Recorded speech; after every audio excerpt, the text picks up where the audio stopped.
If it's Thursday, then it's fishing and hunting today. And I have the privilege of none other than introducing the man of the hour, Mr. Jerry Cripp, along with District 1 biologist Mark Linguist. How's it going? How you doing, Marty? I'm doing well, Jerry. How are you? Good. And Sydney, how are you? It's Marty Lundquist with us tonight. And I don't know. Are you thinking now everybody's out now with this? The COVID is not over by any stretch, but I think it's more relaxed now. We just pay a 3 seconds. We just got okay from the governor where everybody, no more masks, no more distancing, et cetera, et cetera. Are you thinking that we're going to really see it's going to be 80-some degrees this weekend? Is it going to be the first major busy fishing weekend, or has it been pretty good all along? For fishing, it's been pretty good all along. But I think this weekend you will see a lot of more boats out there. Yeah, with the weather. Well, it's 80, maybe 86 on Sunday, 80 plus on Saturday. And I don't know, this has been sort of a strain, would you call it, with these temperatures that we've had? I mean, we've been down in 40s, here we are in June, and it hasn't all been all that warm here. That starting June, we're not to summer yet, granted. Now, the weather guys, they start summer June 1st. And they start fall September 1st and then winter December 1st. But I don't know. Does this make any difference for the fish, Marty? I mean, my God, we look for water temps to get fish to spawn. Has it been affecting any of the spawns for any of the species so far?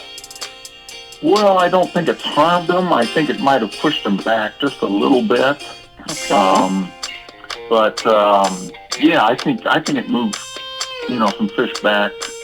In the time that they spawn, but like you say, it's been kind of cool in some spots and time periods. And it was a week or so ago. My wife turned on the furnace in the morning just to take the chill off in the house. It was that cold. So yeah, it's the water temperature didn't warm up like it does some years. That's for sure.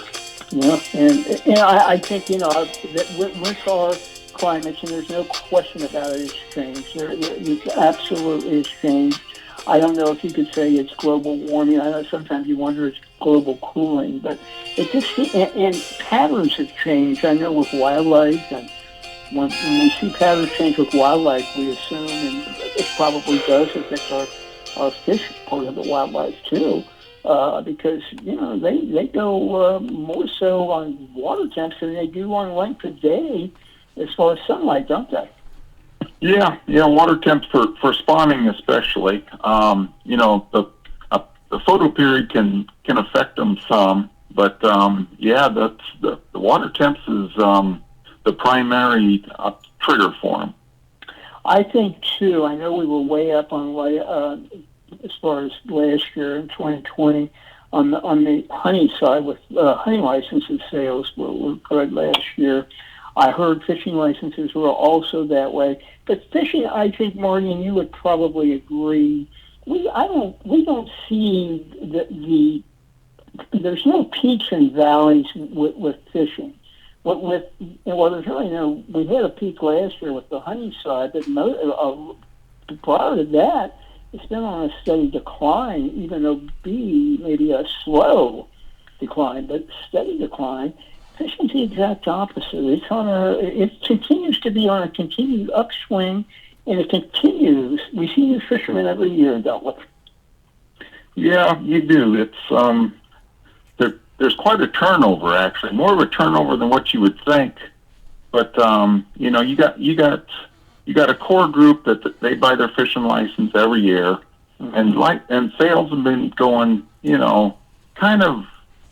They've been kind of even, maybe going down a little bit, and then last year they really popped up again with, one of the few things that you could actually do. But yeah, it's been a lot steadier than the hunting side, that's for sure. Absolutely. And I think you too probably see now. Are you seeing younger people on the fishing side? Because our average age of the hunter, we're quite up there. But the average age on the fishing side, I think we're into the maybe into the mid to upper 40s, somewhere in that range. On the other side, we're pushing 60 plus on the hunting side. Are you seeing younger people too, Marty? And as you're out and about on your lakes, are you seeing into the 20s? Out fishing by themselves, into the teens even, out fishing with friends, that type of age group. Yeah, you're seeing some. Like I say, it's a younger crowd, that's for sure.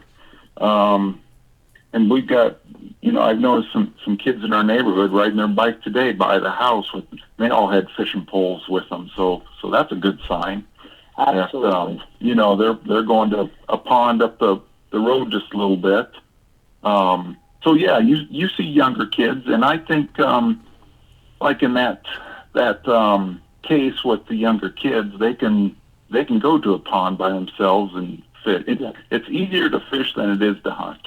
That's the bottom line, I think. Yeah, you can now. If those kids were, especially if they were a bit older, riding down the road on their 4-wheelers with rifles and shotguns, it might cause some people for, oh my God, what's going on? That's right. Yeah. With the fishing rod, not so much so. Good point. It used to be a day though when you could actually walk down the road with your especially out, and you can probably still do it today.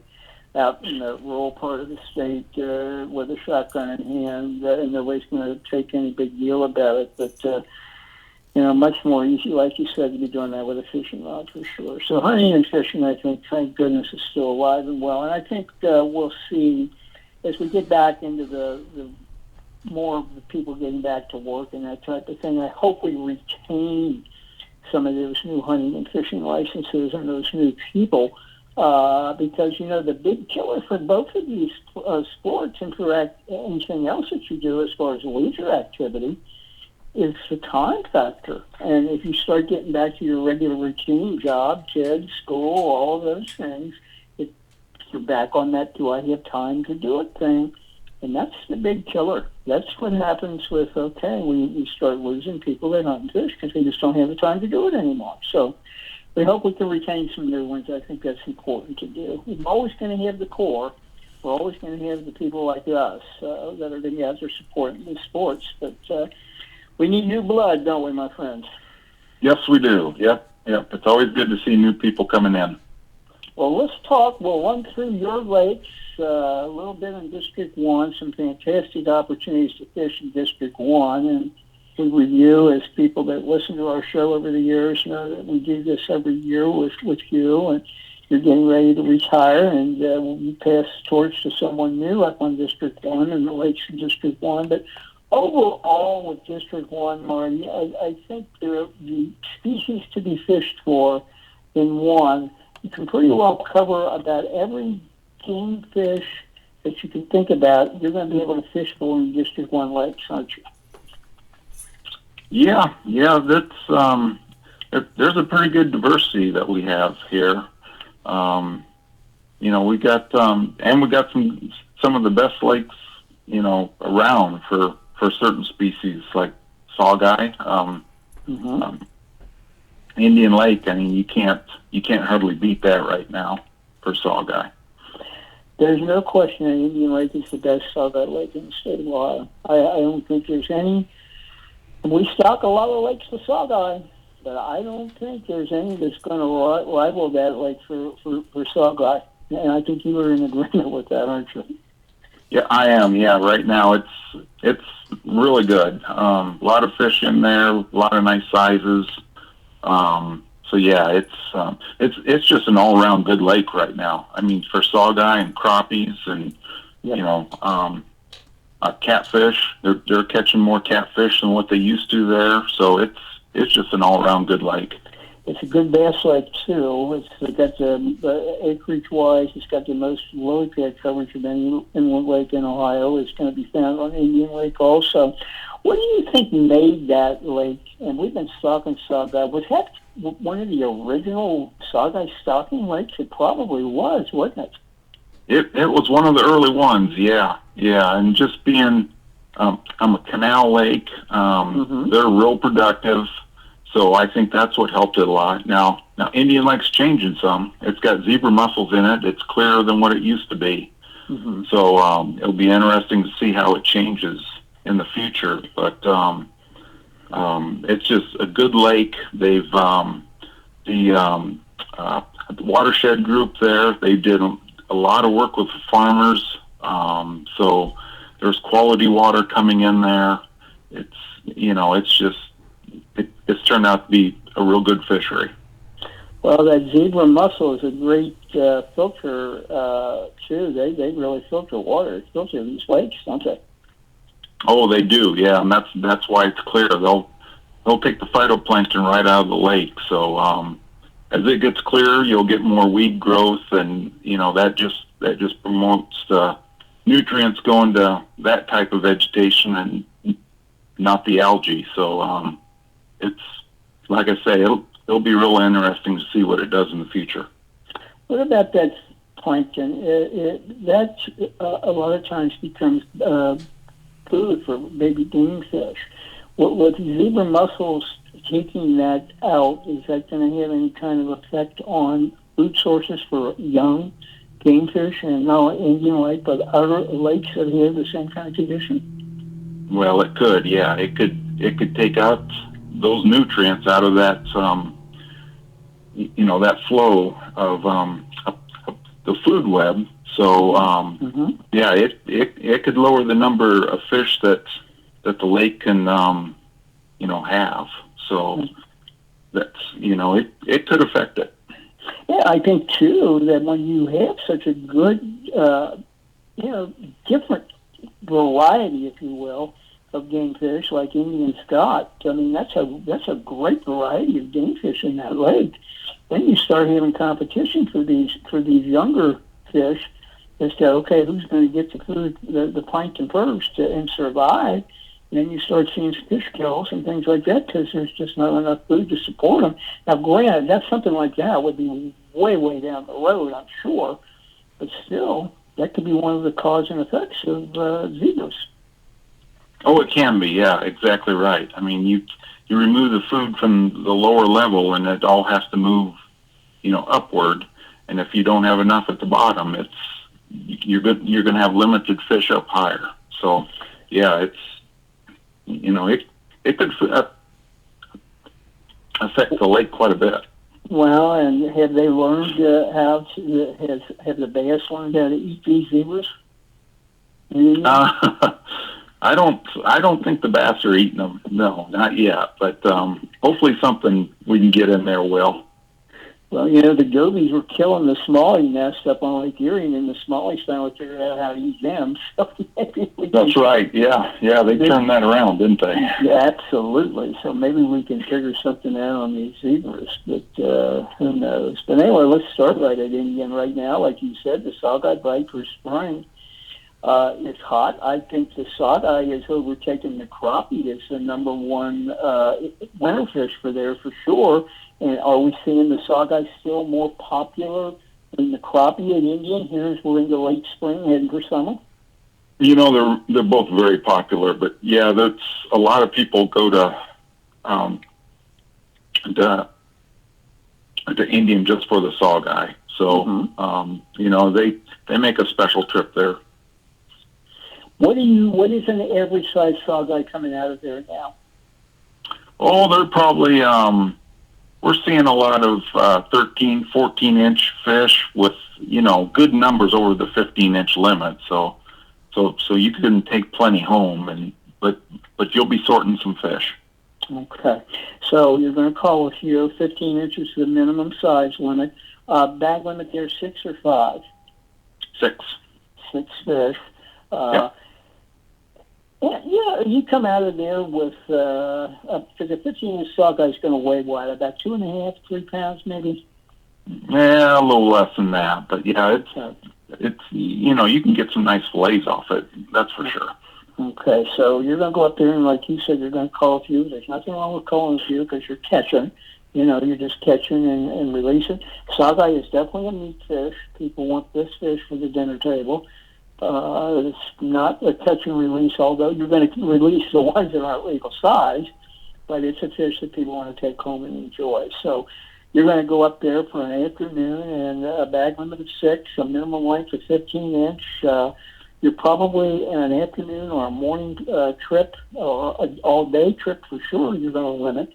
But you could probably limit on a 4 to 5, 6 hour max trip. You think you got a good shot this time of year of limiting? Oh, I think you do up there. Yeah. I think if they're all over the lake, so you just got to find out what they're biting on that day, and you can do real well. Okay. What do you think would be a good bait for that fish right now at Indian Lake?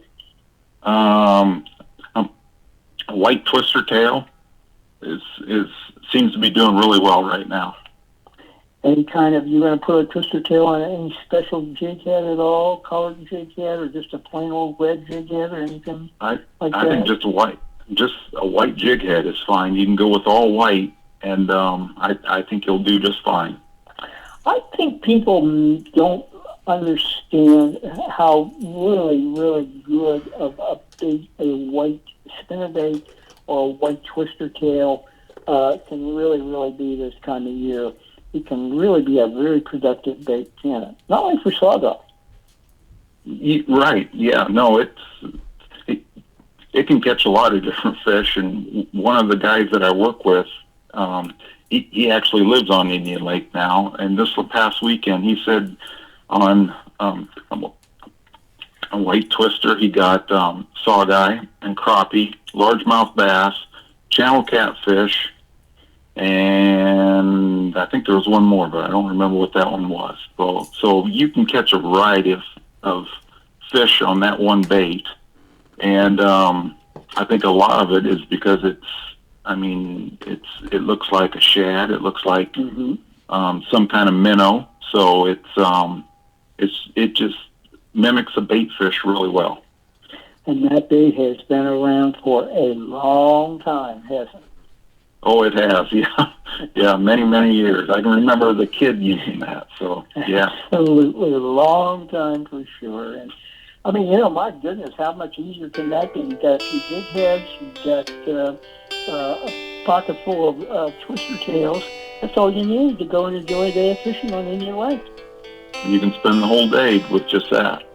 A little spinning outfit, it's great on a little spinning rod, isn't it? Yep, it sure is. Are you hearing anything at all about any, because I know there's still quite a bit of bass tournament activity that goes on Indian Lake. Have you heard anything about any kind of reports about any kind of bass catching going on up there? I haven't heard from the tournaments lately. We sampled it this spring, and we picked up quite a few fish, some good-sized fish, but mostly from the canals when we were there. We were there when the water temperature was around 58 degrees, so it was colder than what it is now. But we did well there. Okay, so and it always has been a pretty good largemouth lake for sure. Crappie up there, white and black, or just white, or just black? Mostly white, but you'll get a few black. Okay. Yeah. The average size crappie coming out of there can be about what? What do you think with that? Oh, I'm thinking probably average that you would catch probably around 9, but they're seeing a lot of fish between 10 and 11 and a half, 12 inches. Okay. Nice fish. Now, is there still the bag limit on crappie on Indian Lake? Yes, there is. Okay, good. So that'd be 30 fish. 30 fish. Yeah. And 10, 12-inch fish, that's a nice crappie, isn't it? Oh, yeah, it sure is.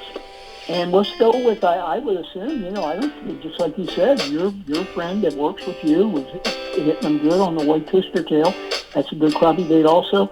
Can't go wrong though with some live minnows and a little minnow bucket up there too for crappie or two, can you? Oh, no, that's a good go-to bait also. Easy if you want to just,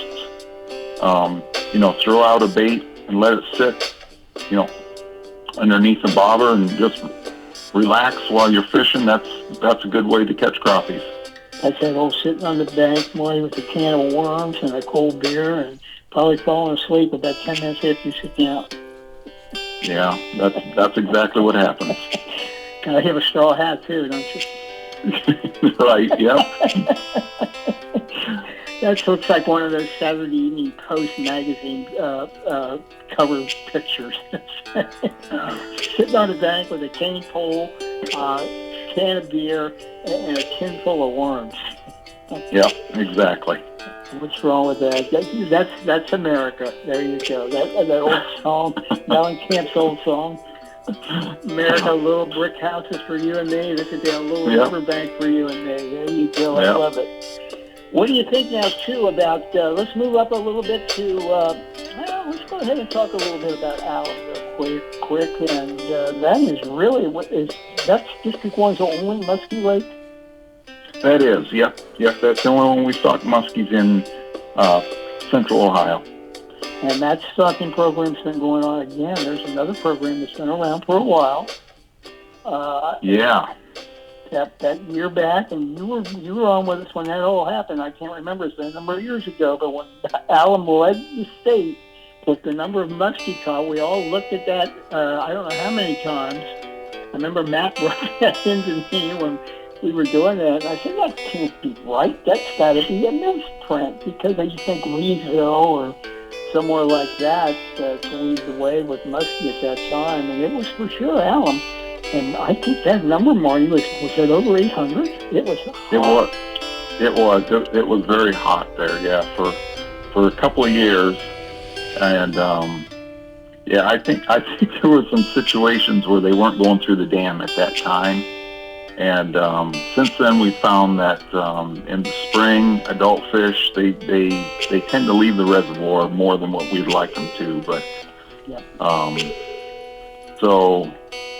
But we had a couple of years there that they were working on the ramps and the water was low, and I think that's what kept the fish in, and I think that's what really spiked that number up. Boy, it was something. There was a lot of upper 30s, as I recall. 38 comes to mind. It's just not a bad fish for people to go on a muskie trip and be able to catch.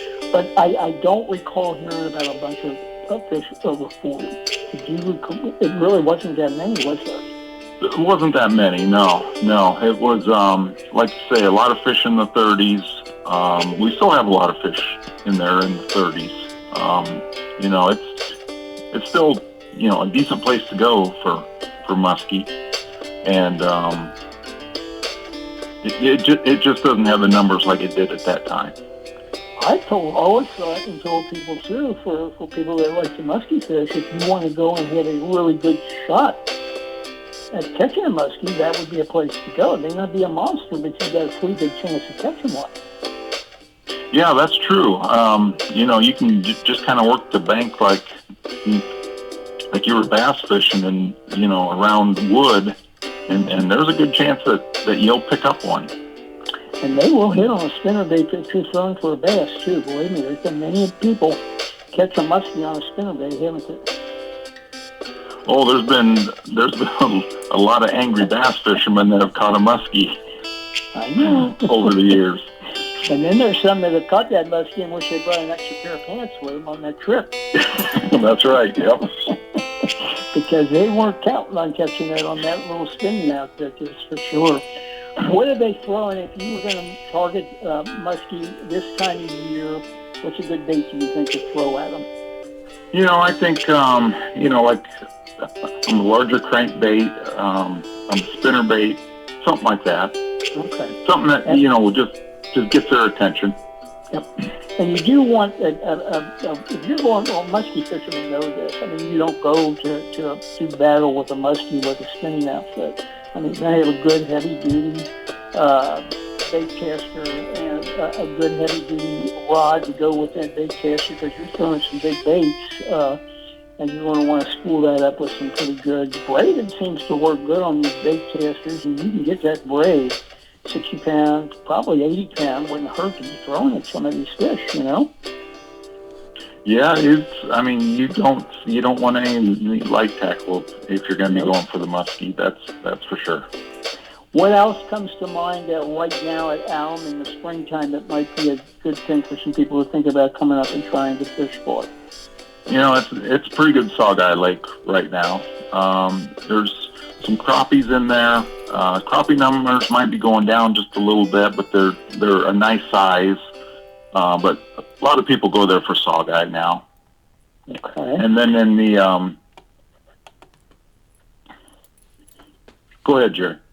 Well, I was going to say too. Now, as far as largemouth in there, anything that's worth to speak of? Yeah, I was just going to that. Actually, the largemouths are decent. There's a lot in there right now.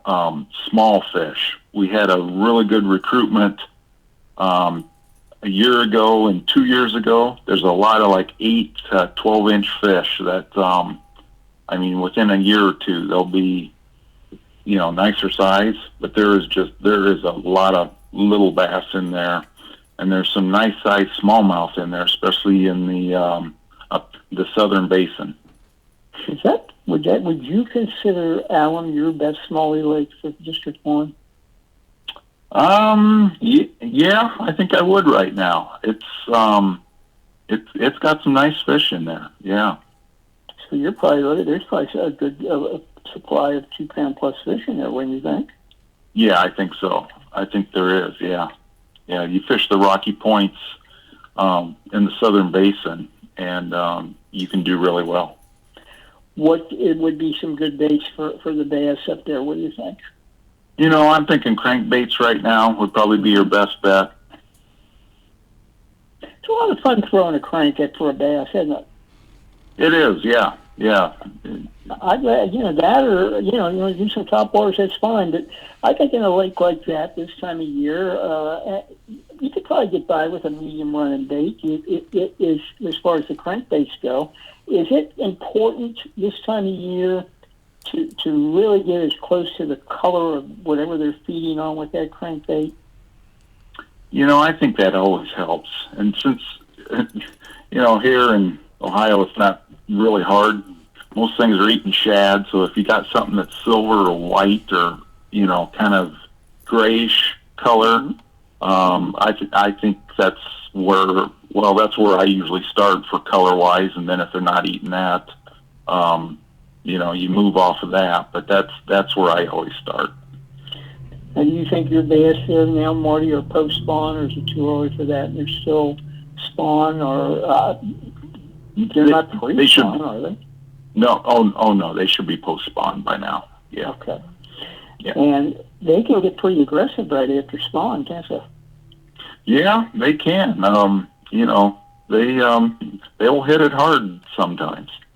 Well, I think to me, I don't know if you've ever thrown this because you love to fish. I know you like to bass fish, but I think this post-spawn here in Ohio for about 2 weeks, and this is really any bass lake, I think, in the state. I think the floating worm for about 2 weeks post-spawn can be a very, very productive bait, especially in the color. This is as close as we get to sight fishing for bass, I think, here in Ohio, that 2-week period. And use the brighter colors, the bubble gums and some of those brighter floating worm colors. But I think this is the most productive period of time to throw a floating worm. That can be very productive. There's no doubt about it. You can catch a lot of fish that way. Yeah, but it really almost turns off like a light switch. You go about 2 weeks with that, and maybe a little longer, maybe a little less. And again, depending on weather plays into this. I think too with the floating worm. But then after that, it's just like going with a fly rod with your poppers. With your little dry flies, trying to, when all the insects are busy on the surface of the lake, and every time you throw that little dry fly out there, you get a bluegill or whatever on it.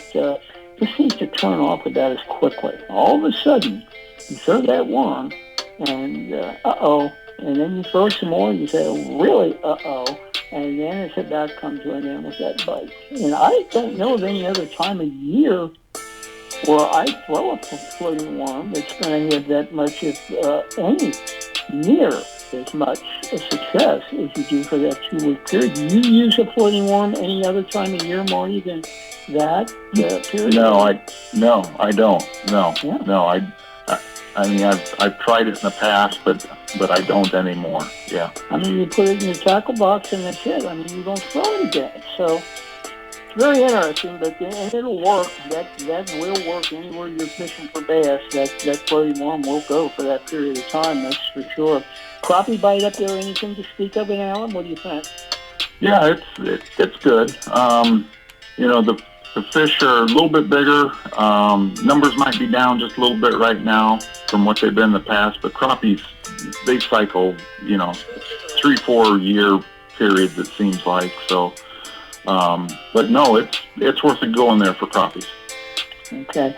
And before we get to Hoover, what was missing O'Shaughnessy? How about O'Shaughnessy? Anything come to mind for the springtime there? Crappie were good earlier. I haven't heard anything lately, but it's been, a decent crappie lake for a while. There's sawguy in there. Hybrid striped bass in the spring can be really good. That's when most of the people seem to catch them is in the spring of the year, late spring. Mm-hmm. But yeah, that's what's going on there. Is that your only lake you stock hybrid stripers in? No. Kaiser gets some hybrids, and Buckeye also gets hybrids. How is Buckeye doing now with all the dam work done? It's doing really well. It's a really good sawguy lake. It never really went down a whole lot. We even with the dam work, we lowered the stocking numbers, but we continued to stock it. And but it's a good sawguy lake, a decent crappie lake, good catfish lake. And probably now that people can use their boats there, it's probably got more popular again too, with people with all the dam work complete. Right. Yeah. It gets a lot of pressure on it. Absolutely. Well, we got to touch on the Blue Cat program at Hoover. This thing has been a raving success, hasn't it? It has been. Yeah. We're real happy the way that turned out. There's a lot of blue cats in there, and they keep getting bigger. That is definitely going to become what Division wanted it to be, and that was a trophy blue cat fishery, and it's well on its way, isn't it? It is, yeah. It's we're getting more and more people there just coming here to target blue cats, and that's good to see. So that's what we wanted, and they're growing. So absolutely. Is that too, Marty? You still got a slot limit there on the blue? We do, yeah. On the blues and the channels both have got a slot. So okay. Yeah. And do you know often what that slot is? I knew you were going to ask me that. No, that's okay. Okay. Bag limit's 1? You can have 1 fish over the slot and 2 fish under. Okay. And I believe the slot's 18 to 24, I believe. And those slots will vary. I mean, that's not something that's in stone. That might go, and that's been what? Are you maybe about the 3rd year with the slot? Does that sound about right up there? Yeah, it's probably been a little bit longer than that, actually. Time goes fast. So I'll bet it's been probably, well, let's see. We started putting them in there 2011, 10 years. So I'll bet it's been on for 5 years at least. Wow. Yeah. But those can change. I mean, you can take it off. You can make it different. And it's a great management tool to do exactly what you're doing, manage that lake for game fish. That's exactly what it is, and for trophy game fish. It's really, that's the best tool Division has to do that with is a slot, isn't it? Well, yeah, for right now, that's working out pretty good. And, that population gets assessed every year right now. So actually the guys are going to be going out in a couple of weeks to shock for them. So yeah, we're always looking at it, and if we need to change it or remove it or whatever, that can happen. A lot of studying going on, I bet, with that fishery up there for blue cats too. People are learning a lot about that program down up there. I know Caesars is the program that they're doing with it in 5 here. That'll be interesting to see how it goes here with that, also with the blue cat. But most people is that a catch and release fish with most people?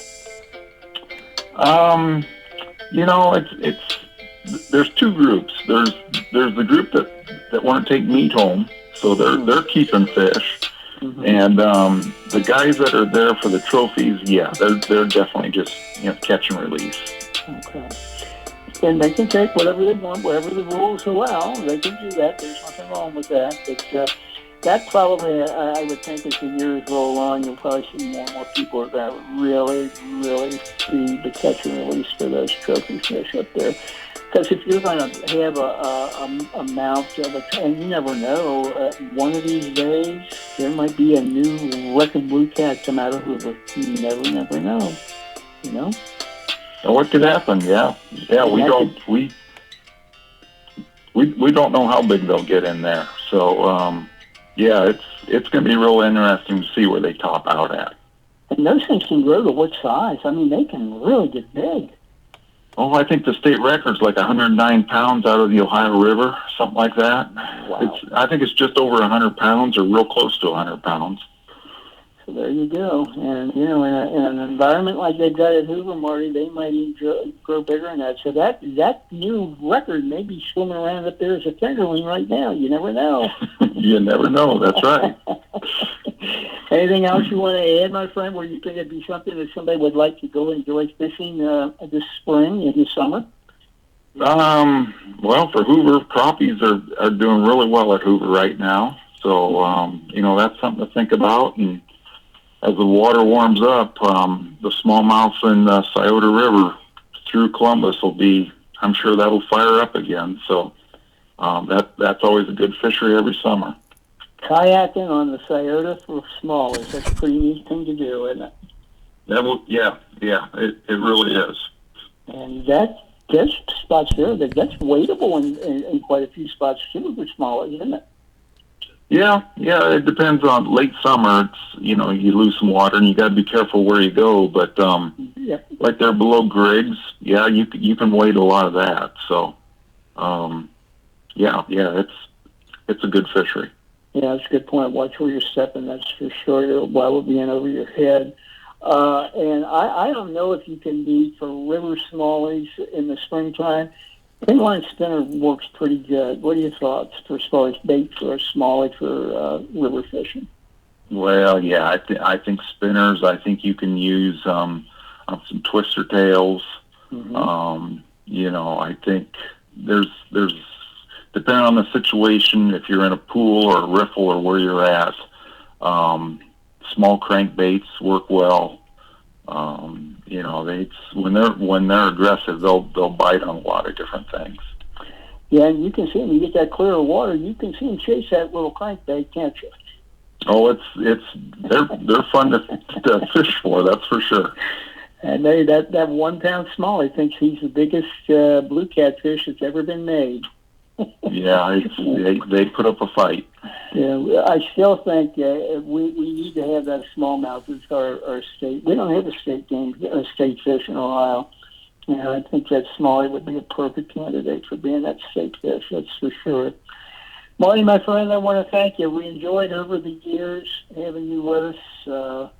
We wish you the best retirement that you could possibly have. Catch lots of fish. Don't let your wife outfish you too many times. I'll try not to, but sometimes there's nothing I can do about that. So. And if you guys ever, like I mentioned to you, if you ever want to go on a trip somewhere that you've got in mind, give me a call and let me know. We may know somebody wherever that you're thinking about going. We maybe hook you up and get you on a trip somewhere if you want to do that sometime. Yeah, if you catch some nice fish, call me and let me know. We'll get you on here and say, Marty, caught whatever on whatever at wherever. I think that'd be fun to do too. Okay, that sounds good, Jerry. Thank you. In other words, you're not going to get rid of us quite that easy, Marty. Yeah, that's all right. Have a good retirement. Oh, thank you. I will. And this has been fun, Jerry. Thanks a lot. Well, we enjoyed it. We'll continue. You're not going to get rid of us that quick. Okay, sounds good. Thanks, Marty. Take care. Take care. There you go, All right, Marty. thank you. There you go, Marty Lundquist. Had lots of fun with Marty over the years. My God, I can't believe it's been all those years already. Going to retirement. We'll hear from him because I'm big fish. Quick break. Come back on the other side. We have Kip Brown. Kip's the fish biologist for District 5 here in Ohio. We'll have him with us right after this break.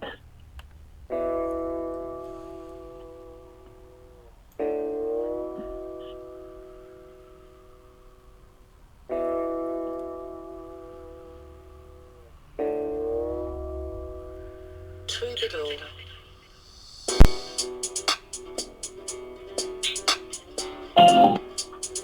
The number you dialed is not a working number.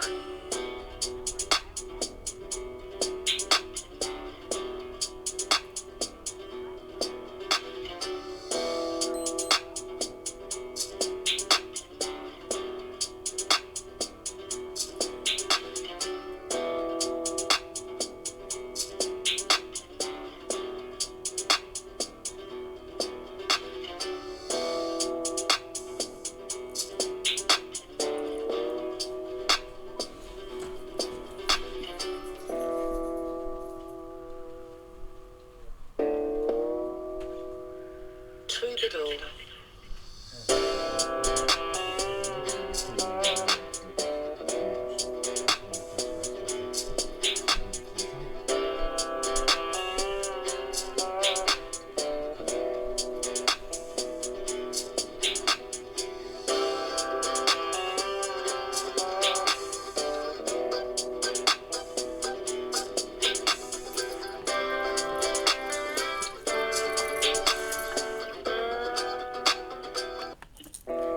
And this is Fishing and Hunting Today, which means it is Thursday. So if it's Thursday, it's Fishing and Hunting Today. And I would like to just talk to you guys a little bit about some world temperatures around the world and beyond. Right now, if you're in Hong Kong, it's about 86. If we go across the river, the oceans, a little bit everywhere, Jerusalem, you're in the 68-ish range right now. Rio de Janeiro is at 75 peaking. Now, if we come back to the United States, 72 in Philadelphia. Salt Lake City, 95 degrees is what I'm seeing the high so far out of all of them. And also, I'd like to touch just on base on if you're planning on fishing during this COVID era of times, if you feel sick, feverish, or showing any feelings of COVID-19 symptoms such as coughing, common cold type of vibes, practice social distancing and just stay at home and do us all a favor kindly. And if you have an issue with the 6 feet distancing, your fishing pole should give you a good distance on how separate, or the distance in that between yourself and others. Follow CDC guidelines such as wearing masks in public if you haven't been immunized or if you just want to follow the rules. And before heading to the water, get the latest updates for fishing and boating related activities in your state. Get the latest updates from fishing and boating related activities, just period. And they also put them in Spanish if you need basic a language change in that area and following those rules. And also touching base on some sports right now. The Denver Nuggets are down right now, and it's the second quarter, 32-38 against the Trailblazers. And then tonight, the Suns versus the Lakers, with one of the main players for the Lakers down. LeBron's going to have a hard load on his shoulders tonight if you're a LeBron James fan. And that game is at 10:30 tonight. Again, the Suns versus the Lakers.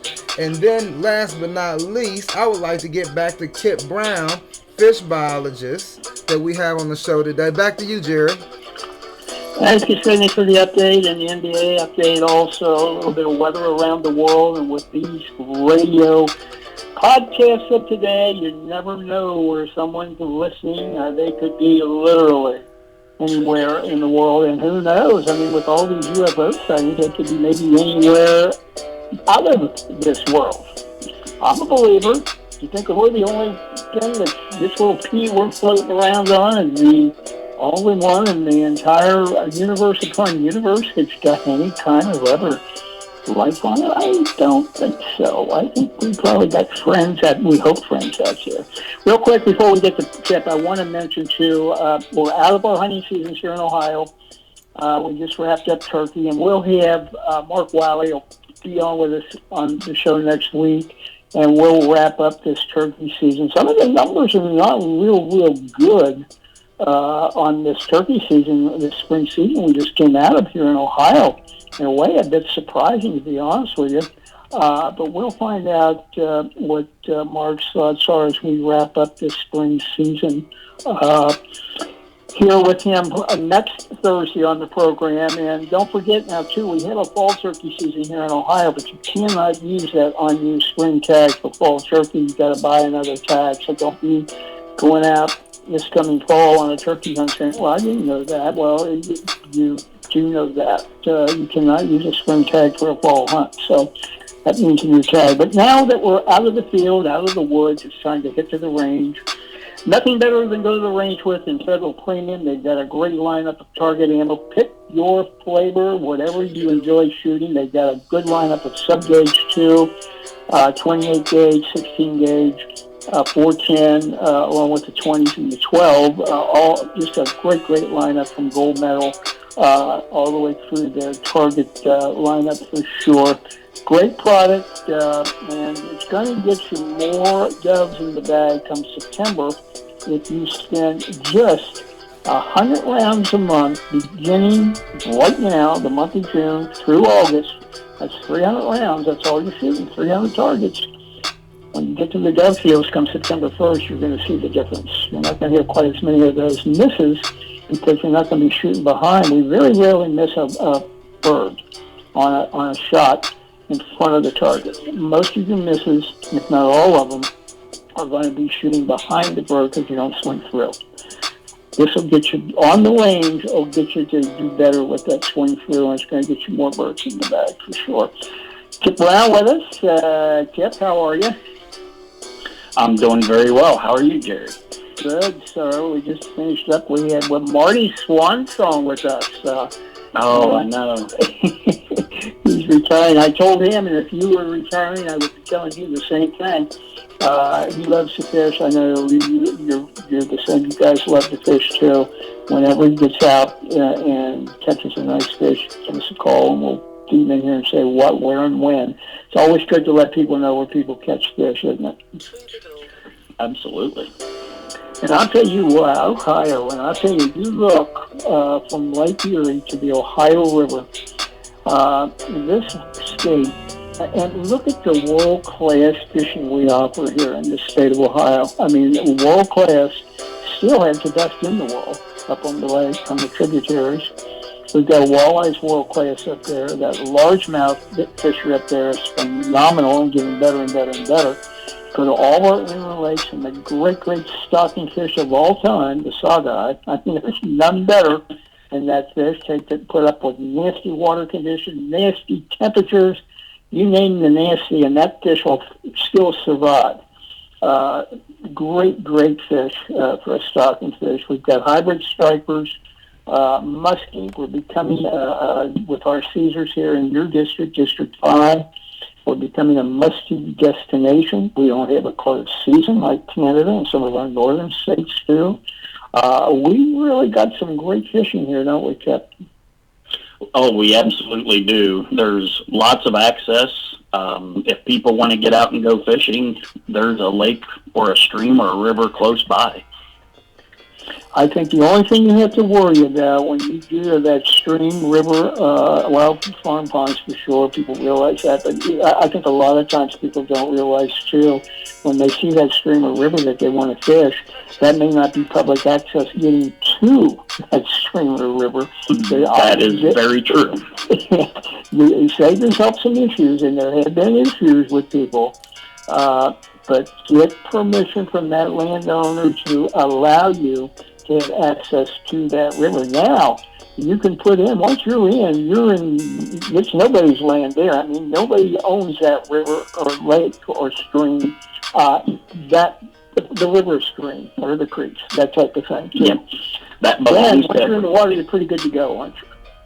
Yep. And it's just, the same thing as kind of with hunting. You just practice being a good neighbor. So always ask for permission and always clean up more than, when you got there. And it makes everybody a lot happier. Yeah, I think that's a good point to bring up. That you take it in, take it out. Nobody Absolutely. enjoys giving someone permission to fish, and then going to have to police up the area, or clean up the area after they leave. I mean, that's not good. So that's a very good point to bring up. And that's become an issue in some cases up on the tributaries for people steelhead fishing. They're leaving garbage behind. That don't work. There's people up there who are not going to continue to get permission if you keep messing it up, That's exactly the case. We've seen the same thing on the Mad River and, quite a few of our stream access points. It's just good sense to, if you can pack it in, it's a lot lighter when you pack it out. So there's no excuse. Excellent point. That's a great point to bring up. Much lighter on the way out than it is on the way in. What about, and let's touch a little bit on the Mad. We've worked out our list here of your lakes here for springtime fishing, and a good list of what to catch, what the bite's on, what bait. But that Mad River fishes pretty good year-round for brown trout, doesn't it? It absolutely does. Now, Marty, he's got more of the brown trout part of the Mad River in District 1. But the neat thing about the Mad River is, unlike most of our other places, the less water we get, the cooler the temperature usually is in the Mad because it's spring fed. So if we don't have a lot of surface runoff, the water tends to drop a little bit, which makes the trout even happier up there. It's a really special place. No, there's no question about that. Is that up there, too, with as far as our streams that are spring-fed like that, is that about the only one that we've got that's like that? Yeah, it's especially of any significant size. It's the reason why pretty much that's our year-round brown trout fishery. Now, we can stock some other areas, but the one where we can stock and know that they're going to do fine year after year is the Mad River. And that's why it's just such an amazing destination if you want to try to catch a brown trout in Ohio. Now, is that part of, like you had mentioned, that upper part of that is in District 1, is the bottom half of that is in your district, isn't it? District 5? That is correct. And we will see some especially bigger brown trout in our area, but as it tends to move through Clark County and, on its way down, it kind of transitions a little more into smallmouth more than brown trout, which that's not a bad trade-off either. Oh, that little 2-pound smallie on some real light stream tackle coming out of a stream. Not a bit hard to beat, isn't it? No, that's how you make memories. Gorgeous way to fish. There's no question about it. Fun fish to catch and can make some really, really great memories, just like you said. So, while we're talking a little bit about that up there, here's another, I think, a good smaller stream is the Stillwater. Oh, absolutely. Pretty good smaller stream, too, isn't it? Yeah, the Stillwater is a really neat place because you have a really interesting mix of largemouth and smallmouth. As the stream moves and changes its substrate and, kind of the physical characteristics, you'll be in some sections and, it's dominated by smallmouth and some pretty big ones, too. But then you'll move into some of those slower pool areas and you'll start picking up a lot of largemouth. So it's a really neat place, and that's one that is on our agenda to sample this summer. So I'm hoping we'll have some really exciting information once we go do our bass sample this year. Well, we'll have you on throughout the season. If it works with your schedule, it definitely works with us, and we'd love to have those kind of updates from the Jim Cap. I think that would be neat to have for sure. You've got another one too. I'm sure it was in your area. Is the Little Miami? Is another good smaller fishery. Oh yes, yeah, the Little Miami, and to some degree the Great Miami. It's a little tougher to fish at spots, but the Little Miami it's a phenomenal smallmouth stream. And what about, to me, and we did a little article in the Cox outdoor columns that we do about the striper stocking in downtown Dayton. What a neat idea that is. Yeah, that started last year. Actually, we just yesterday stocked this year's batch, so that's 2 years in a row now. And the idea is to pretty much create another opportunity for people when it comes to fishing in that area. And the neat thing about the hybrid stripers, they are pretty quick growing. We get some in the area anyway that are coming down from, I believe it's Kaiser Lake. And then in the Ohio River section, when you get down, below that last dam, there's a good bit of stripers that move up from the Ohio. So there's already, fish in the system. We just wanted to be able to give people, around the Dayton area a chance to catch these also. And these fish are neat because they tend to hang out in open water like they do in the lakes. So they shouldn't really be competing as much with our smallmouth that are in those same systems. They're kind of work in different areas. So it's just kind of adding an opportunity and another fish to catch, and a hard fighting fish at that. And how is their growth rate? Is it fairly good as far as over the years they grow pretty nice fairly quickly? Yeah.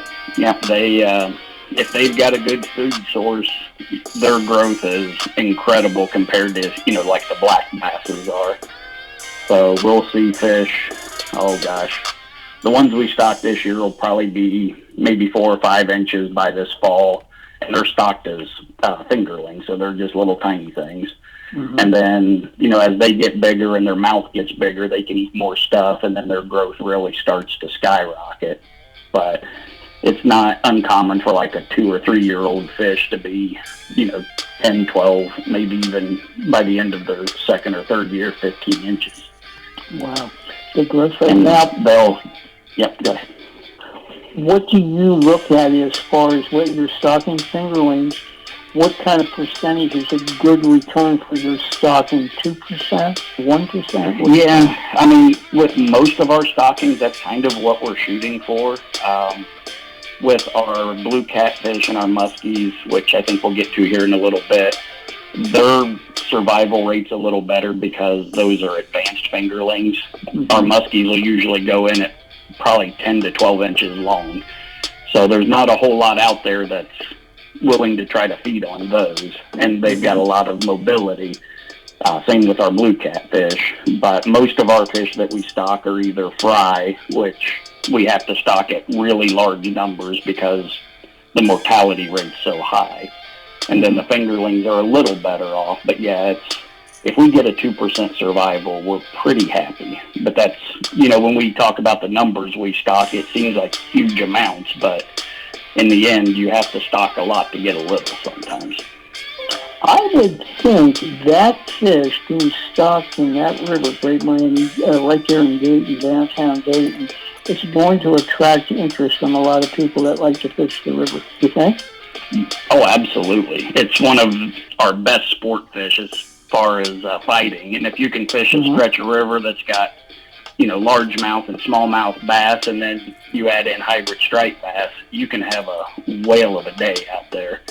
And, in the downtown Dayton area, we've got quite a few nice, big, long pools behind those low-head dams. Yep. And those are great places for the hybrids, as well as right below the dams. They'll get up in that swift water and feed in there as well. What about access, public access there for people? Is there some pretty good access for people? There is. There's several parks. I believe Five Rivers has several parks down through there. Or I'm trying to think. It's slipping my mind right now. The Miami Conservancy District. There you go. Yeah. So, and the neat thing about that, as you were talking earlier about you've got to be really careful when you fish streams or rivers because you need to know what your access is. In these areas, it's nice because it's public access, and they're usually very well kept. So it's a good place to go fish and a safe place to fish. Wait till those people see, and this is really a neat way to fish for stripers. Well, as those fish get older, I can see people now that be down there on the riverbank, and they'll be out there saying, "What's that?" Looking at there, oh, especially if they start grouping fish at the surface and smacking them. It's an amazing sight. And guaranteed, then you'll have people, "Where do I get a license for?" Time to go fishing, because that's going to be a sight for them to see, and they will do that on that river the same as they'll do that anywhere else they are, won't they? Yep, a leopard doesn't change its spots.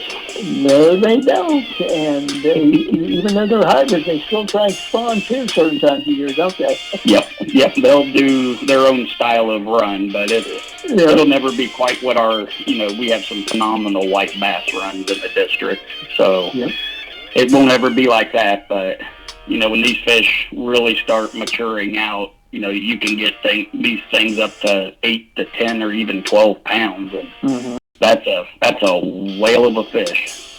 And it's anything white seems to be a great way to fish for them when they go on the jump. And spoons are another hot bait for them too when they get on the jump too. It's pretty well anything that's going to be close to what they're chasing. That forage fish, whatever that may be, that in color like that, you're going to have a heck of a time. So that's going to happen there at some point in time if you're stocking program and successful. And have you used any from last year at all yet, Kip? We have not, but we saw some posts on social media that people last fall were catching them in pretty good numbers already. So yeah, the fish they don't mess around. They're ready to feed as soon as they go. Yes, and we're growing those ourselves. We've been doing that for a number of years, haven't we? Yes. Well, what we'll do with those, our hybrid striper program, we will buy the fry. Usually it's from, I think it's Keogh Hatchery, and then they'll actually fly in. And some of those fry will stock directly, like the ones that go into East Fork. And then other ones will be taken to the hatcheries and raised up into fingerling stage. And then those are the ones that are being moved right now. Okay. Yeah, that's neat. That was when Justin had mentioned that, I thought that was a pretty neat stocking for sure. Well, let's touch on a few of your lakes. We'll start. Let's start at East Fork. I think that's a great place to start. I think a lot of people, if they think crappie with East Fork, and it's hit its ups and downs a little bit here recently, but still, if I was going to have a trophy crappie lake, 10-inch plus fish, maybe even raise that limit a little bit higher, this would be, I think, the place to do that. This is a pretty good crappie fishery at East Fork, isn't it?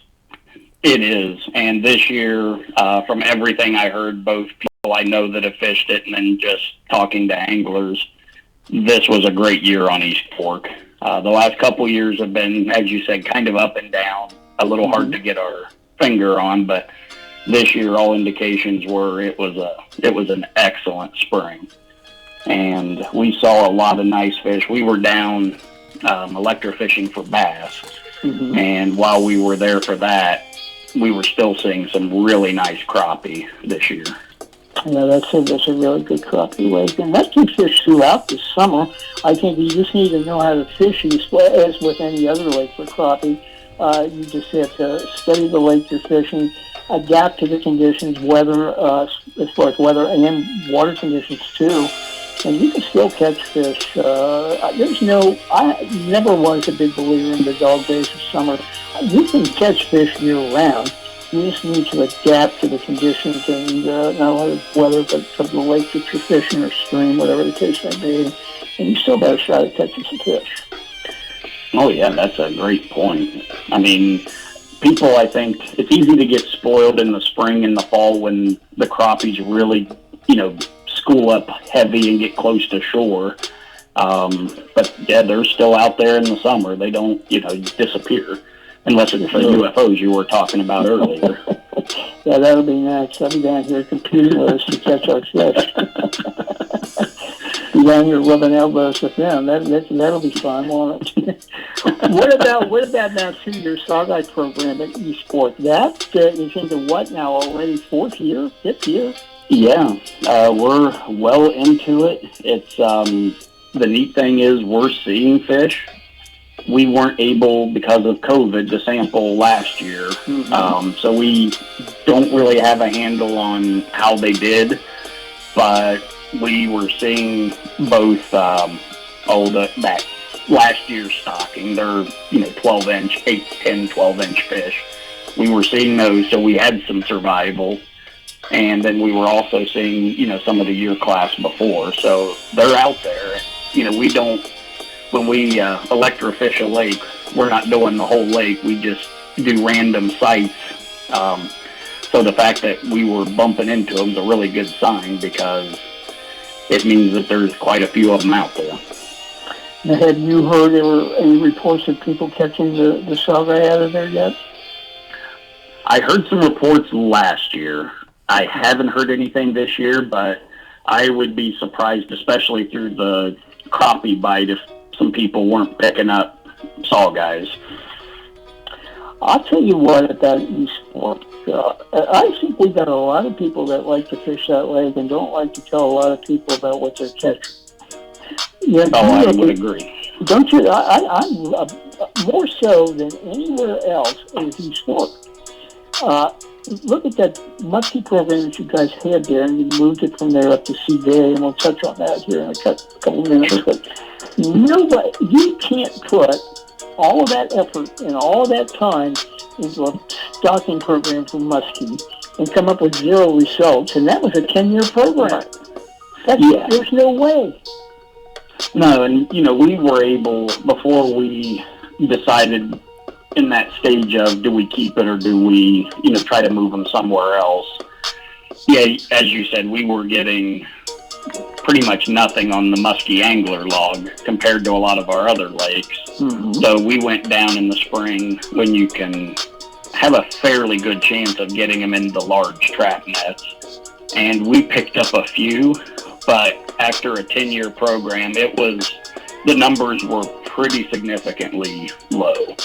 And, that coupled with just not really getting any reports of anglers being successful there, that was kind of the two-edged sword that caused us to move those fish up to CJ Brown. Well, and to me, you're not going to lose. Is there any spillway? There's not even a dam there, is there? Down below, so there is, there's the dam for the lake, but below that, they're pretty much free to move to the river. Okay. So you thinking that we had some loss of that fish into the river? I'm sure there was some. East Fork, a little bit like Paint Creek, has a very high flow regime. So I'm sure there's fish that move out of the dam. But at the same time, it's a big lake, and it's a really unique lake, and it's kind of an upper lake and a lower lake with that thin waste in the middle. So fish should still have taken pretty well. And, it's sometimes you don't know till you try, but if we, when part of our thinking is, if we're going to try a program, we're going to give it its best shot, which is why, some people would say, well, why did you go 10 years when they're not doing well? The flip side is you have to make sure, based on, all the different weather from year to year and lake conditions, and you have to give it a significant length of time and then evaluate and see, is this program successful or not? A lot of times they are, but sometimes they just don't take like we think they should. Absolutely. And Division likes those periods of time. They like that 3-year period for to study a program. They like a 5-year period to see what it's doing. And then they use that 10-year period to say, okay, nothing's going on. We're going to move this elsewhere. So those time frames are pretty well what Division likes to do, for sure. But I'm telling you, there is, and you were saying too, Kip. I mean, you guys didn't see much on the musky log. And the musky log now, the way it's set up, you're supposed to report a musky trip, even if you don't catch a fish. You're supposed to report that to that log. And these people were catching those muskies. They like catching them. They ain't telling nobody. I'm telling you, that's part of it. And I heard some people talking after, of course, we had, made the choice to end the program, but people were still bumping into them, especially in the upper end. So, there's fish there, and they'll be there for a few more years. But, yeah, when our test nets over a 2-year time period were not really showing much either, then, that's what really informed the decision. If our nets really caught, fair numbers of fish like they would have at Leesville, or if we would have netted for them at Caesar, I'm sure we would get quite a few. We have, from these other lakes, a baseline on what should be a good number to catch based on number of nets and nights that they're set. And it was very low. So it was hard to justify when these fish could go to a place like C.J. Brown, where, it's a very low flow regime reservoir, so it holds that water pretty well. And, if you look at some of our northern lakes in the U.S. or even in Canada, muskie or pike and walleye usually coexist incredibly well together.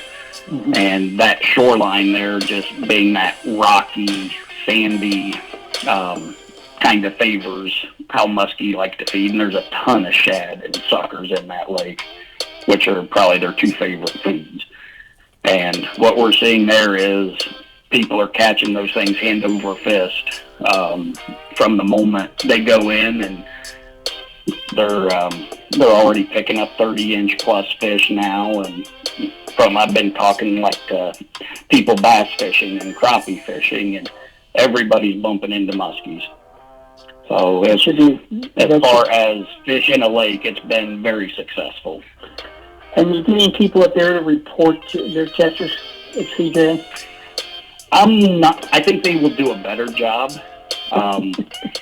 And I really do think there's just, the harder thing is, there's going to be a lot of anglers that don't know about the muskie angler log. I think the ones that will target them will do a good job of reporting. It'll be all the incidental catches that we probably will that'll get through the cracks on us. Good point. Also, we got to mention, too, that your striper lake for 5 is East Fork, and that's a great place to striper fish, isn't it? Hybrids. Oh, yeah. The hybrids there. We've had some rough years with them, and we've seen a little bit of a decrease in their size, but there's still some really nice ones in there. I mean, a couple years ago, when we were netting for the muskies, we were every now and then picking up a hybrid striper that was 6-7 pounds, which is a beautiful fish. And we stock every year, so there's always a year class of those fish in there. It's just, how well they make it through the summer and through the fall, and what we see the next year. With that river, with that East Fork into the Ohio, have you ever seen a true striper come out of there? I have not.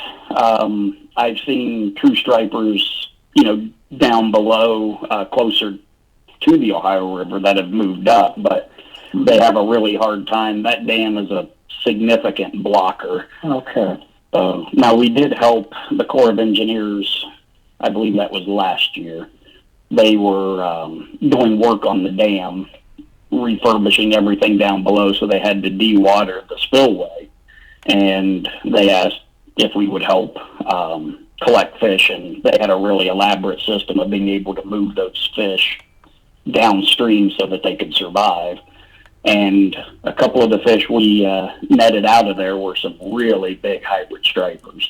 So it was really neat to see that, some of these fish, even though they come through the dam, they don't always decide to go downriver. Some of them kind of just like hanging out right there.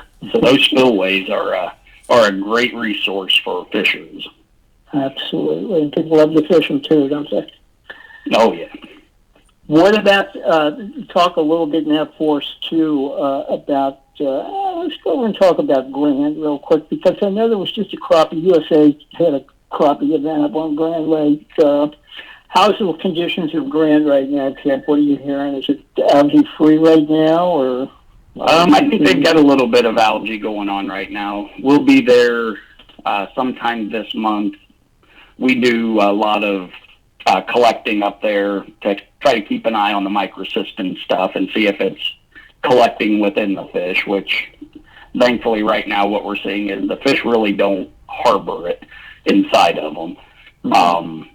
But in June we'll do our full-scale testing, so we'll be collecting lots of different sport fish, and we'll fillet them out just like anglers would, and then we send that to the Ohio EPA. They'll do the work they need to do with it to prepare it and test it for all the whole suite of things like we do all of our lakes. Mm-hmm. And then we'll also be testing for microcystin specifically for Grand Lake. And then that's the numbers and all the stuff that Department of Health will report when we have the fish consumption advisories every year. So it's a process, but it's kind of a neat thing. But we'll be up there, boots on the ground and hands in the water, working on these fish. And it's never been so bad that we've had to be really, really careful, like we wouldn't go out in it. But at the same time, when the parks and the Department of Health are incredibly good at monitoring those conditions, so if they give advisories, my thought is always whatever they say is what people should really pay attention to. But as for the fishing, the interesting thing is it doesn't affect the fish at all, that microcystin, until, just like anywhere else, if there's a real heavy bloom and then a die-off, the problem isn't the microcystin, it's the loss of oxygen from all that stuff breaking down is where we have some issues. But even then, the neat thing about Grand is it's so big and windswept that it keeps a good bit of oxygen normally rolling through it.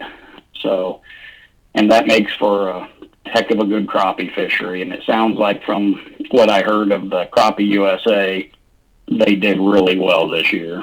And yeah, I'm not surprised. That lake has just phenomenal crappies in it. Yeah, see, I think that's probably District 5 here. That and East Fork are two best crappie lakes for sure.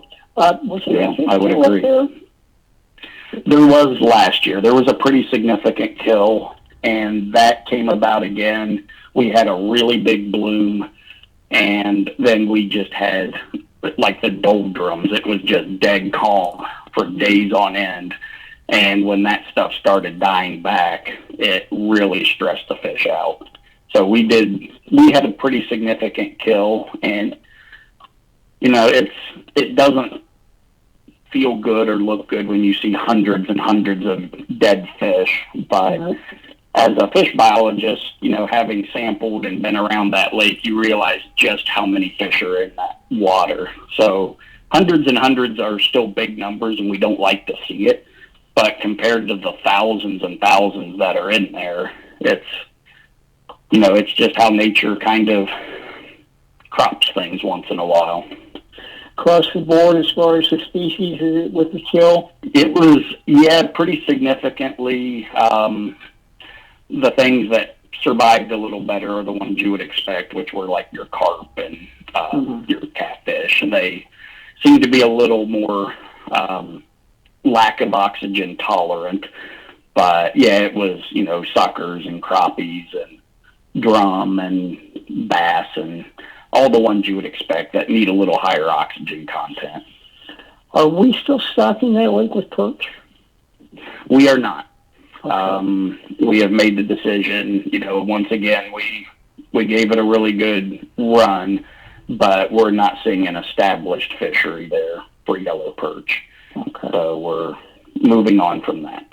Yeah, I think years ago that used to have a bit of a perch fishery in it, and I know you guys tried to do that again. It's been a number of years you tried it, and never did really hear much about people catching them when they were going up there to fish for crappie or whatever. So for some reason, they just didn't catch, did they?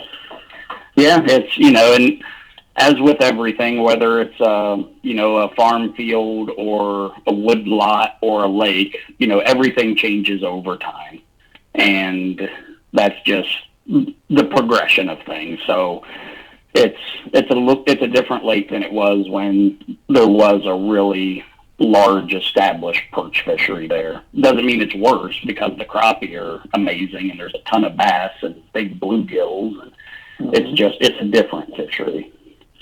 I wish, we had so much effect with the small businesses up there. I hope we see them get a little bit of a rebound too. With, that lake was their main event, was that lake for so many of them. And when you start putting out, don't touch it, people are starting to hear, media puts out whatever, or whoever puts out whatever, stay away from the water, don't touch the water, etc. It hurts all the business around there too, because it takes time. Human nature takes time for people to go back to something they enjoyed doing.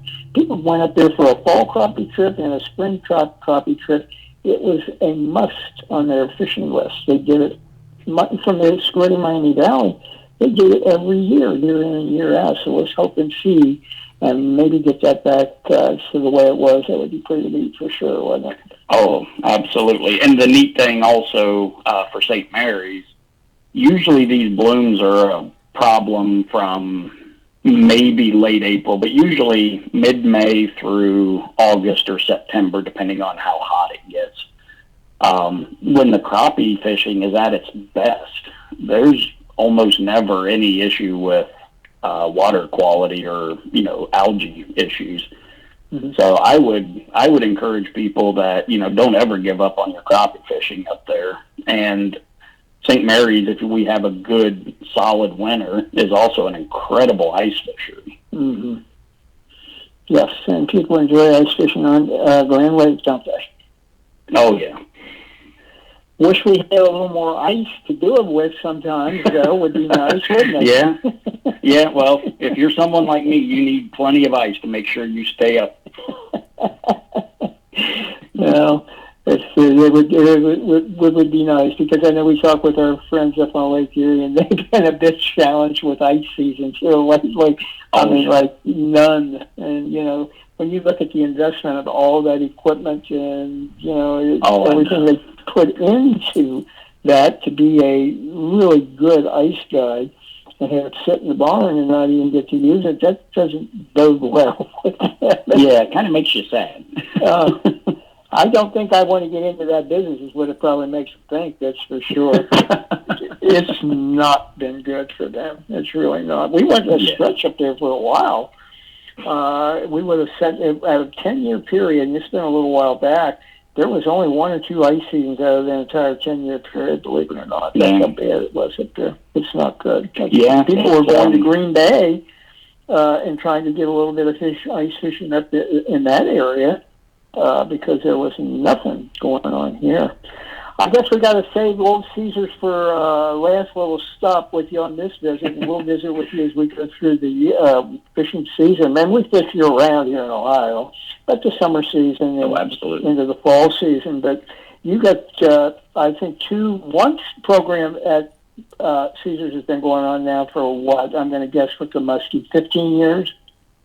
Yes. Let's see, since 1998. So it's been a pretty good while. My goodness, that's 23 years? Yeah. That's unbelievable. I guess time flies. That's amazing. So we know there's 50-inch fish in there, isn't there, Kip? There is. It's just nobody reports them. I'm sure people are catching them by now. Looking at the mall from last year, the musky angler log, we had a lot of fish, a couple hundred or better, reported between 32 and 46 inches up to 48 inches, and and it seems like it's that way pretty much every year for the last 8-10 years. So I'm sure there have been 50-inch fish in there, and it's a matter of time before people start reporting them. And again, we get a lot of people that catch them that aren't targeting muskies and probably have never even heard of something called the muskie angler log. So that's, one of those things where the more we can promote that, the better off we are, because we love having that information. And honestly, that information does as much for us as any netting we could ever do, because that's angler success, and that's a huge thing. And as you said, even a blank trip, that at least means that there's angler hours targeting those fish, and that's important to us. Well, absolutely. I agree with you. And it's critical information for you guys to have that for sure. I can see the point, too, where people don't know about people that are not muskie fishermen. They probably absolutely don't know about the log. They probably have no clue about the muskie log. Would it be of any benefit on these muskie lakes to put up any kind of signage saying, please report? Would that help at all? We did that for a while. I don't know if we still have the boxes with the cards up, but we were doing that to try to, move people to work towards that. So it's, I think it's as much, programs like this and being able to talk about it on here that will get that word out as anything else. Because, I know for me, when I'm headed to the lake, I don't always stop and read all the signs at the boat ramp. I want to get in and start fishing. Well, that's what we're going for, catch a few fish. What about now, too, with the log, I think, is absolutely positively, without a doubt, important. I think, again, you might see a little bit of that, hey, we're catching nice muskie here, and we don't want to let everybody know about it. But the other thing is, too, is I don't think a lot of these people realize that these kind of things, like the muskie log, the creel survey is another example. Some people don't want to even talk to the kids that are doing the creel survey, afraid that they're going to find out what they're catching and where, and then everybody will also be there, and they lose their fishing spot. That's the way some of these people think. They don't realize that the muskie log creel surveys, it's all for the benefit of better fishing. You are 100% correct. And, and the nice thing with our creel surveys, we aren't taking location data on where we talk to people. So nobody's going to know your spot. But, yeah, and, that's how I cut my teeth with the division. I was a creel clerk on Paint Creek Lake. And what I've found through the years, and you will, as in any demographic, you'll find a few bad apples that, just really don't want to cooperate or help out. But they are by far the minority. Most anglers are more than happy, to speak with our creel surveyors and share information with them, and just as they would anybody else out there that was trying to do better. So I've got to give a kudos to the people that are out there fishing, because it's such a small percentage that aren't helpful. It's by far people, wanting to make things better and wanting to help everybody out. Well, I would like to thank our hunting and fishing community. We're a few steps above the general public, and you're going to run into, like you said, the majority of them are going to be good people that are enjoying their sports. They want to see the sports continue. It's truly America's heritage, both of them, fishing and hunting. And we want to make sure it's here for many, many generations to come. And all of these type of things are helpful to make sure that we reach that kind of a goal, that it continues for sure. One more we got to ask you about. You've got a new program going on over there at Caesars. A lot of people are waiting to see what the results are going to be in that Blue Cap program now at Caesars going on. What do you think about that program over there? Oh, that one excites me to no end. We first stocked in 2018, and we're stocking every year. We'll do advanced fingerlings, so those will get stocked late summer, early fall. And then if they have, depending on production, every year, if they have excess, what they'll do is also add some fry in that spring once they fill out the ponds or wherever they're growing these fish out at. So since 2018, we've put in 187,000, almost 188,000 advanced fingerlings. So these are probably 6 to 10 inch fish, and 164,000 fry. So it's had a really good of fish put to it already, which is exciting. And I've talked to people that have been bumping into them. And we did a survey in 2019. There's a way that you can set up an electrofishing boat that it will actually draw blue catfish very effectively. And that survey, just 1 year in, we were finding a pretty good return on blue cats. So I think it's going to be just a phenomenal program there. That lake sets up nice for them too, doesn't it? I really think it does. It does. Yeah, blue catfish are kind of interesting in the catfish world. They're kind of like a hybrid striper in a sense. They like that open water, and they're heavy feeders on shad. So they, once again, they're not really competing with a lot of other fish in that lake because they're out there just hanging in the open water most of the time. And these fish can just reach some absolutely gargantuan sizes. I mean, it's not unheard of for these fish to top 90 and 100 pounds. Yep.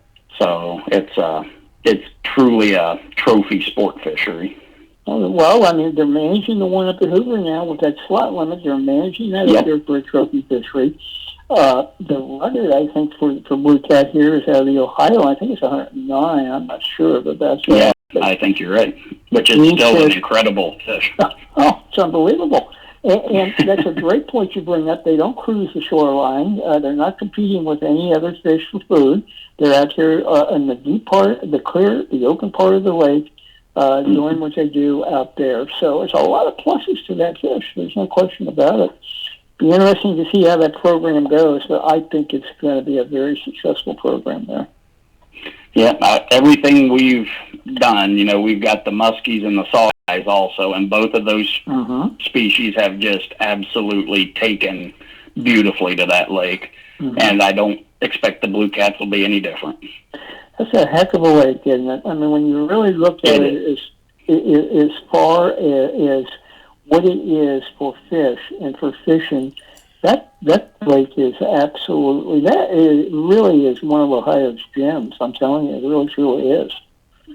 Well, and then you talk about, both Caesar and East Fork are also the two deepest lakes in the state. It's kind of they're just so different than most of our other lakes.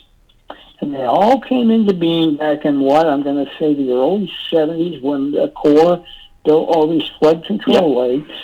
And they all are basically the same. Brookville over in Indiana is another example of the same thing. Corps lakes coming to existence then for flood control. And if you ask the Corps, they say, well, we really don't care about fishing and boating. We're here for flood control. It's certainly their primary focus, but they are also, I got to say, they've been great partners. We work, thankfully, very closely with them. And, as long as public safety isn't, put at risk, then, yes, they've always been so willing to work with us on flow regime and, how we can work together to make these great fisheries. And also, the recreational boating in places like Caesar Creek. There's a lot of just people that like to go enjoy the lake. And it's a nice big lake for Ohio, where people can go do that. So the Corps' got a lot of different irons in the fire on what they have to think about, but they do give us pretty good consideration as far as the fisheries and to some degree also hunting, the waterfowl stuff that goes on. So, yeah, that can be a pretty good waterfowl lake too. There's no question about absolutely. And we waterfowlers, there's no in between. You either are one or you aren't one. Yes. There's no. You either like to be cold and miserable in a little wooden hut, or you don't. I have never, ever ran into a casual waterfowl hunter. Have you? No, there is no such thing.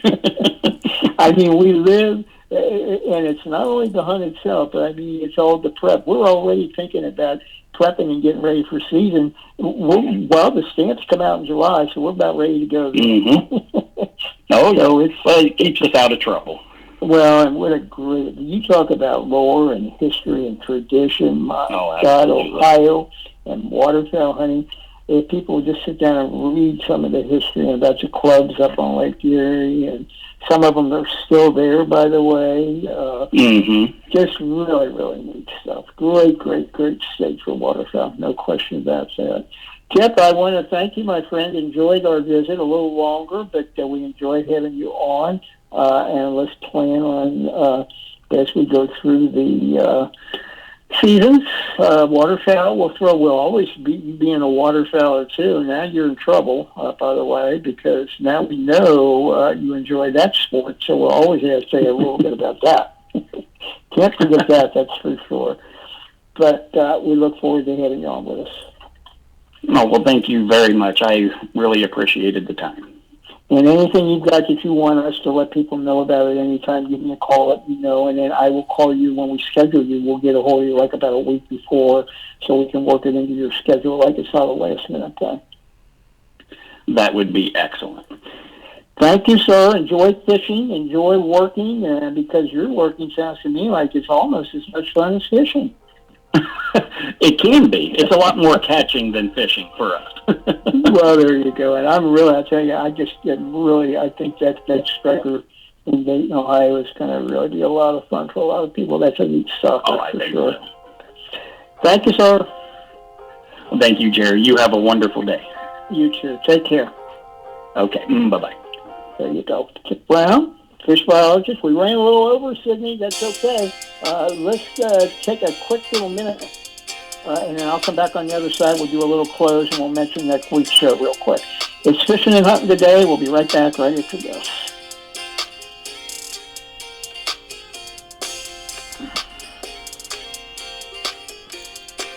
And this is your Fishing and Hunting today, or tonight, or evening update.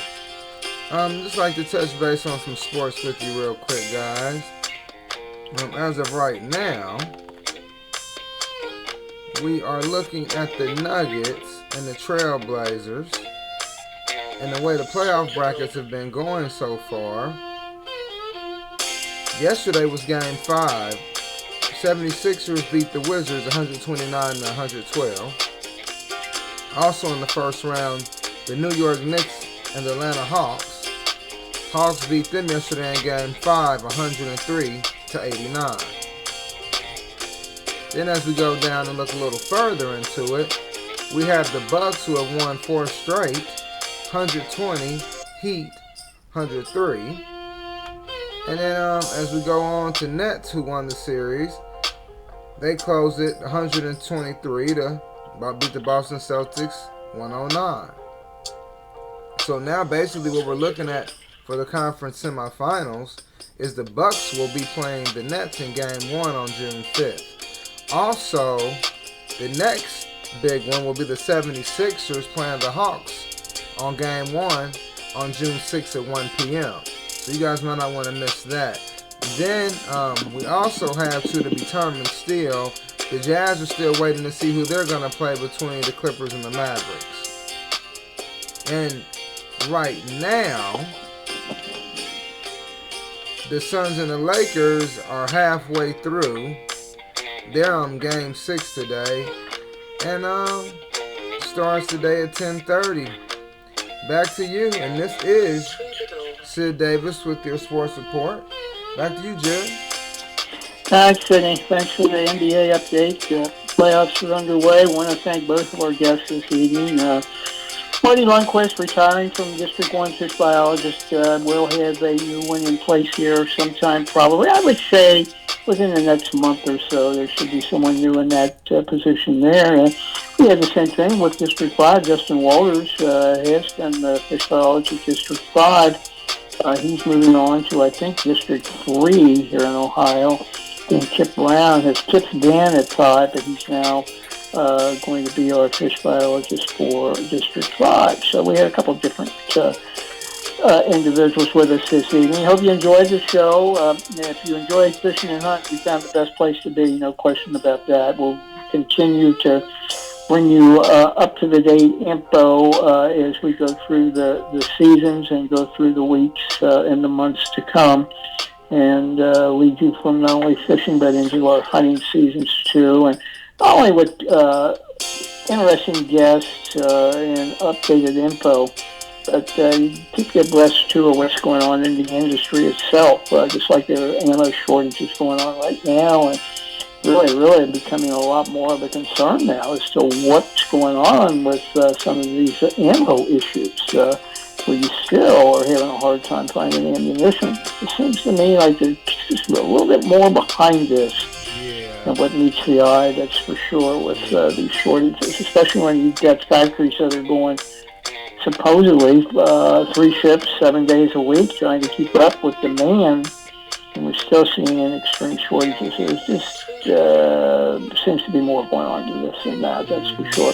A lot of great fishing opportunities out there this time of year for you too. I think this time of year, this year round in Ohio, like I've always said, but I think this period right now that we're in, this late May, as we go into June, and throughout the month of June, can be some of the best, and it's our best time for sure. If you're a fly rodder, you know a little dry fly, insect activity on the water, you're going to hit a fish about every time you put that dry fly out there. It's a great way to teach people to fish too with that fly rod, because it's a fun way to do it, and they're going to catch a lot of fish. And if they catch fish, they're going to be interested in the sport. That's the key. Get out there and enjoy the outdoors. Till we see you the next time. That'll be next week. We'll talk to you then. So long.